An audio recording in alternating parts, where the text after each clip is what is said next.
Like many of us, Padre Pio had a pivotal experience that led him to wholeheartedly embrace his spiritual journey. In today's video, we delve into that crucial moment in Padre Pio's life. Stay tuned to hear the story. Welcome to Following Padre Pio and a heartfelt thank you to our protected children of Padre Pio members. Your generosity allows these videos to reach thousands of souls, bringing hope, faith, and devotion to those in need. Not yet a member? Join today and become part of a powerful prayer community under the protection of Padre Pio. Receive spiritual graces, grow closer to God, and let this be your refuge in daily trials. Click the link in the description below to begin your journey. Our Lady and Padre Pio bless you. Now let's move on to our story. Today's story is sourced from the book Saint Pio of Pietrelcina and His Guardian Angel by Father Angel Pena Benito. Within these pages unfolds a remarkable story, a vision experienced by Padre Pio on January 1st, 1903, just 5 days before he departed from his hometown to begin his novitiate. This vision, this divine message that Padre Pio received, is remarkable not only for the vivid scenery and events described, but also because it unveils the profound mission that God had in store for Padre Pio. But I also like to think of this final vision, just before leaving his family home to join the convent, as the last nudge young Francesco needed to wholeheartedly accept his religious calling. You see, Padre Pio, known then as Francesco, grappled with periods of doubt regarding his religious vocation. At times his enthusiasm waned, leaving him feeling indecisive. Also, he was sometimes under the impression that he was being forced into the priesthood and that, if it were up to him, he would stay home with great pleasure. Without further ado, let's dive into the story as recounted by Father Angel. One day, as Francesco meditated on the challenge of embracing his vocation and pondered how could he bid a final farewell to the world and dedicate himself entirely to God, his soul was enraptured. In this state, he saw with the eyes of intelligence objects different from those seen with the eyes of the body. He saw beside him a man of majestic presence, extraordinarily beautiful, radiant as the sun. He took Francesco by the hand and said to him, "Come with me, because you have to fight like a valiant warrior."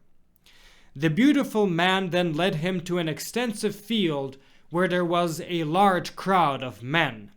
2 armies were facing each other. On one side, there were men with beautiful faces dressed in white garments. On the other, men with horrible appearances, dressed entirely in black and appearing as dark shadows. Between them, there was a vast space. This is where the guide placed Francesco between them. Then Francesco sees a man of extraordinary stature approaching, so tall that he seemed to touch the clouds with his forehead, whose face was hideous.